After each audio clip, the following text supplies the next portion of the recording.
Bună dragilor și bine ați venit la o nouă citire. De această dată te invit la o citire generală, în cadrul căreia vreau să văd puțin trecutul, prezentul și viitorul situației în care tu te afli. De asemenea vom vedea și surpriza de care vei avea parte. Hai să vedem ce ne spune tarotul. Nu uita să te abonezi, să apeși clopoțelul, apasă și butonul de like și de asemenea nu uita să distribui aceste videoclipuri. Bun, în primul rând în trecut văd că ai început ceva nou. Ai pornit pe un drum nebunesc, de unul singur, nu te-ai gândit la consecințe, poate chiar e vorba de o relație în care pasiunea a pus stăpânire pe amândoi și ați făcut ce ați făcut sau ați avut parte de lucruri interesante. Ai trecut printr-o perioadă în care n-ai mai înțeles nimic din ceea ce ți se întâmplă, poate încă simți aceste energii. Văd pe neașteptate faptul că ai cunoscut o persoană nouă pentru unii sau te-ai revăzut cu o persoană din copilărie, din adolescență. Perioada agitată pe care ai avut-o undeva într-un loc unde este frig sau ceva de genul acesta. Uite, văd aici, pe neașteptate, faptul că tu ai avut curajul să faci lucrurile diferit și astfel văd că ai pornit pe un drum nou, un drum frumos care îți aduce multă stabilitate financiară. Ești foarte ajutat sau foarte ajutată pe zona banilor aici, se vede clar acest aspect. Parcă ai avut odată o schimbare pe zona banilor, ți-ai schimbat jobul, ți-ai schimbat afacerea. Dacă e vorba de dragoste, aici văd că ai trăit într-o perioadă în care pur și simplu poate aveai ce doreai, te simțeai bine alături de partener, te simțeai independent, știai ce vrei, erai foarte mult apreciat, erai foarte bine văzut. Văd că erai foarte mult pasionat de persoana de lângă, de activitățile pe care le făceați împreună. Însă aici văd că unii dintre voi v-ați concentrat foarte mult pe muncă și atunci nu prea ați mai văzut care sunt și problemele în relația respectivă. Pentru cei singuri, văd că în trecut a fost cineva în viața ta, dar ți-a dat totul peste cap. În momentul de față, vezi că lucrurile merg într-o direcție total neașteptată. Lucrurile încep să se miște în viața ta și apare aici o persoană de destin. Apare o persoană care vrea ceva stabil cu tine. Cineva care vrea să se arunce cu capul înainte. Pe de altă parte, dacă discutăm de zona banilor sau în general în viața ta, vezi că lucrurile încep să iau o altă direcție, lucrurile încep să se miște. Da? Aici, nu știu, unii poate v-ați dat demisia sau ați început o nouă etapă în viața voastră. Hai să vedem. Asul de monede, uite, apare o șansă foarte frumoasă. Fie că e vorba de o relație stabilă, o relație serioasă, fie că e vorba pentru alții dintre voi de o nouă persoană care poate apărea.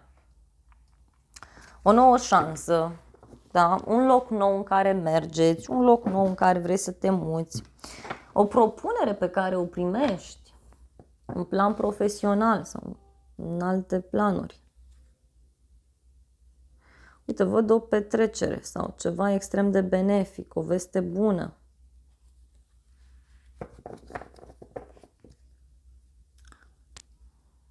Se rezolvă o situație aici pentru tine, asta e clar. Se rezolvă o situație destul de ciudată. Uite, reușești să negociezi ceva, reușești să convingi o persoană de un anumit lucru, dar văd și o persoană cu niște studii înalte sau o persoană care primește bani din două locuri și care te poate ajuta foarte mult. Poate să fie un bărbat foarte energic, plin de viață, care face sport, care dansează, care, nu știu, poate este credincios, dar poate să fie și o persoană care îi place să călătorească sau să experimenteze lucruri noi, mai văd aici. Să repare lucruri. Da? Pentru cei singuri să știți că da, apare o persoană, apare cineva nou. Pentru cei care vă aflați într-o relație, o activitate nouă vă ajută să vă închegați relația mult mai mult. Poate chiar discutăm de ideea aceasta de a vă muta împreună.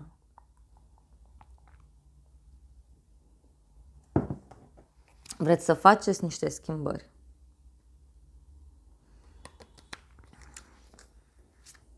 Văd niște discuții pe care le aveți, da? Niște discuții care trebuiau avute oricum de mult timp.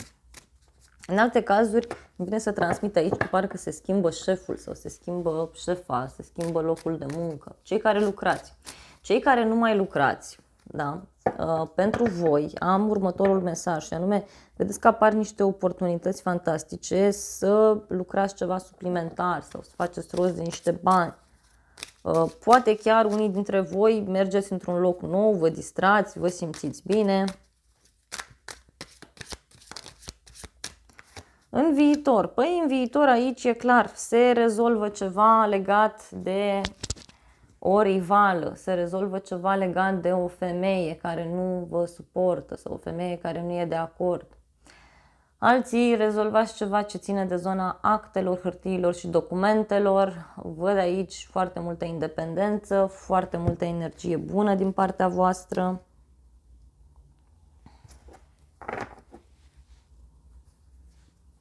Dacă e vorba de o relație, văd că pasiunea crește între voi, cineva reușește să divorțeze sau poate unii vă căsătoriți, da, știu eu.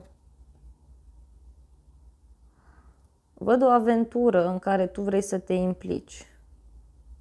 Ceva îți dorești tu tare mult. În momentul de față te ajută un bărbat. Poate e vorba de o casă, de niște schimbări sau de lucruri noi și te ajută un bărbat. Și vezi că în următoarea perioadă reușești să găsești soluția. Da? Asul de cupe, uite, un nou început. Și o veste foarte bună care apare pentru sufletul tău. O veste de pace. Dacă ești într-o relație aici, lucrurile se clarifică. Lucrurile se clarifică și reușești să rezolvi niște probleme. Poate e o problemă legată de distanță, legată de drumuri. Și aici clar reușești să faci ca lucrurile să funcționeze. Vreau să mai iau o carte pentru Asul de Cupe. Ce ți-aduce oare Asul de Cupe? Uite, Asul de Cupe vine cu o veste bună care are legătură cu un drum, cu o schimbare, cu mutarea locuinței. Poate chiar e o veste de pace care apare dintr-un alt oraș, dintr-o altă țară. Și în sfârșit, uite, se elimină această lipsă de comunicare sau aceste discuții negative, aceste discuții urâte pe care tot le ai aici cu această persoană. Vreau să vedem surpriza. Surpriza pentru tine.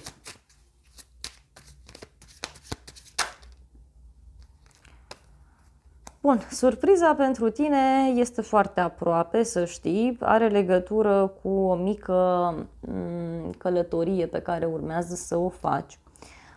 Poate chiar surpriza vine, wow, vine, uite, în legătură cu o casă, în legătură cu niște bani. Surpriza vine din familia ta, poate chiar din partea unui copil. Dacă ești pasionat de ceea ce faci, vezi că ai parte aici de un succes foarte mare, dar e foarte rapid, nu mai durează mult.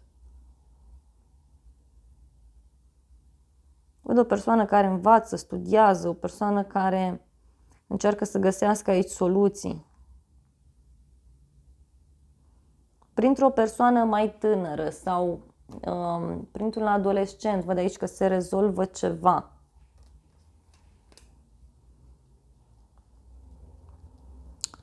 Surpriza asta este că un ideal de-al tău se împlinește și are legătură chiar cu un drum scurt sau cu un termen mai scurt. Uite, dacă ai întrebat de bani sau știu eu în general, dacă aștepți un răspuns, semnezi contractul sau faci înțelegerea, o să fie acea întâlnire pe care tu o aștepți.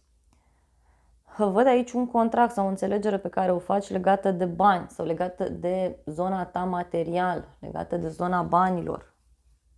Wow, și uite, se vede clar aici energie de suflet pereche. Parcă sunt două cupluri. Da? Pentru unii e ca și cum avansați, evoluați în relația voastră. Poate să fie și un succes din punct de vedere personal, dar și un succes profesional. Clar, văd aici. Bun, dragilor, acestea au fost previziunile de această dată. Hai să vedem și zodiile implicate. Și avem Gemeni, Rac, Scorpion, Vărsător, Leu, Balanță, Săgetător, Rac, Taur, Berbec, Capricorn, Fecioară, Pești, Scorpion și cam atât. Dragilor, acestea au fost previziunile de această dată. Eu îți mulțumesc pentru atenție. Nu uita să te abonezi, să apeși clopoțelul, apasă și butonul de like și de asemenea te invit cu drag la încă o altă citire dacă vrei să mai vizionezi. Nu uita să te abonezi, să apeși clopoțelul, apasă și butonul de like dacă vrei să mulțumești pentru aceste informații și de asemenea te invit să distribui aceste videoclipuri sau să recomanzi canalul unei persoane dragi ție dacă vrei să mulțumești și să mă ajuți în acest proiect. Te îmbrățișez și îți doresc multe gânduri bune.